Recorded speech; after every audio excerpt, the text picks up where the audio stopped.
اي منطقة انت، من اي ديرة؟ ديرة. طيب بسأل امي. بسأل. هلا. احنا ساكنين في الخرج. والله ونعم. كم عمرك انت؟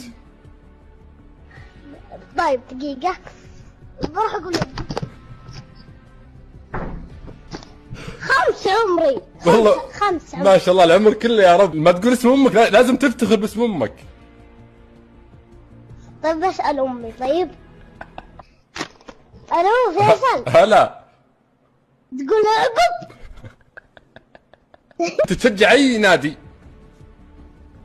طيب بقول بسأل امي. الهلالي انا احبه. الهلالي. امس كم خلصت مباراتهم؟ بروح اسأل امي. احنا اليوم رحنا البل ما كملناها.